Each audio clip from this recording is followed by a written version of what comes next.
After 50, most people lose energy, strength, and confidence and assume it's normal aging. But science says otherwise. The real question isn't cardio or strength. It's what actually slows aging at its core, and most people are training the wrong way without knowing it. Chapter 1. The question that changes everything. After 50, people often split fitness into two camps: cardio for the heart, strength for the muscles. It sounds simple, but it's misleading. Aging doesn't isolate systems. It affects everything together. Your heart becomes less efficient, your muscles shrink, recovery slows, and energy drops. Most people try to fix this by choosing one type of exercise, thinking it will solve everything. But the real issue is not selection, it's imbalance.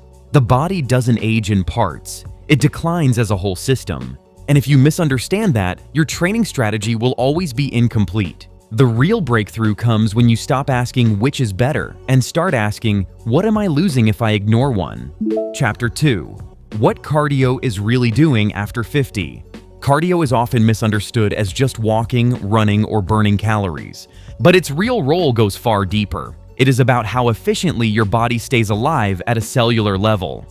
After 50, your VO2 max naturally declines. This means your body becomes less efficient at using oxygen. And oxygen is not just about exercise. It is about energy, brain clarity, recovery, and survival. When oxygen delivery becomes less efficient, everything feels harder. You don't just get tired during workouts, you get tired doing normal life. Walking upstairs, carrying groceries, and even thinking clearly become more draining.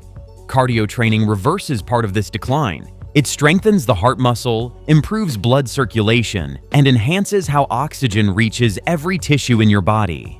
It also supports mitochondrial health, the tiny energy factories inside your cells. This is why people who maintain cardio don't just move better, they feel more alive in everyday life. Without it, fatigue becomes normal, and slowly, normal starts feeling like a decline. Chapter 3. The hidden power of strength training. If cardio is your engine, strength training is your structure. After 50, muscle loss accelerates dramatically. This process, called sarcopenia, doesn't just change appearance, it changes independence.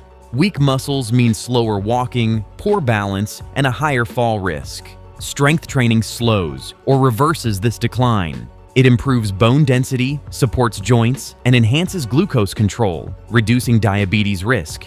It also boosts metabolism, helping your body burn energy more efficiently even at rest. But the most important benefit is functionality. It helps you stay capable. Carrying groceries, climbing stairs, or getting up from a chair depends on strength, not cardio. Without it, independence quietly fades. Chapter 4. The silent breakdown no one notices. Aging doesn't happen suddenly. It happens quietly. You don't wake up weak overnight. Instead, small losses accumulate. A little less stamina, slightly slower recovery, reduced strength. Most people ignore these changes until they become limitations. This is a silent breakdown. Cardio decline reduces energy and endurance. Muscle loss reduces stability and strength. Together, they create a cycle where movement becomes harder, so activity decreases and decline accelerates further. This is why many people feel old, even without disease. It's not just time, it's inactivity in multiple systems. The danger is not aging itself, but not training the systems that are slowly weakening every year. Chapter 5. What science actually says about longevity. Modern research is very consistent on one point. Both cardio and strength training independently reduce the risk of early death. Cardio improves heart health, circulation, and metabolic function. Strength training reduces frailty, supports muscle retention, and protects against physical decline. But the most important finding is not that one is better than the other. It is that combining both produces the strongest long-term benefit. Large population studies repeatedly show that people who maintain both cardiovascular fitness and muscle strength have significantly lower mortality risk compared to those who focus on only one type of exercise. Science does not support competition between the two. Instead, it supports a partnership. Each one protects a different system, and together they create a stronger foundation for long-term health. Chapter 6. Why the combination works better than either alone. Cardio and strength training target different parts of aging, which is why combining them produces a stronger effect. Cardio improves oxygen delivery, heart efficiency, and endurance. Strength training preserves muscle mass, bone density, and physical stability. When only one is trained, the other system continues to decline in the background. This creates an imbalance in the body, but when both are trained consistently, the body maintains both energy and structure. This is what allows people not just to live longer, but to stay active, independent, and physically capable. The goal of aging well is not simply survival, it maintains functions. And function depends on both cardiovascular capacity and muscular strength working together. Chapter 7. The real answer to aging after 50. So, what actually drives longevity after 50? It is not cardio alone. It is not strength training alone. It is the maintenance of both systems working together consistently over time.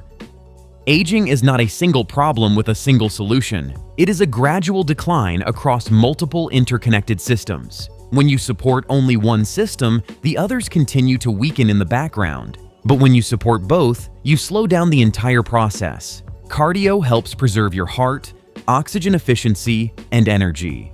Strength training helps preserve your muscles, bones, and independence. Together, they determine not just how long you live, but how well you live. Longevity is not about extreme workouts or perfect routines. It is about balance, consistency, and protecting the systems that define your ability to live independently. The real answer is simple. You don't choose between cardio and strength after 50. You choose both because your future depends on both. Cardio keeps your heart strong. Strength training keeps your body capable. But together, they protect how you age. Because living longer means nothing if your body cannot support the life you still want to live.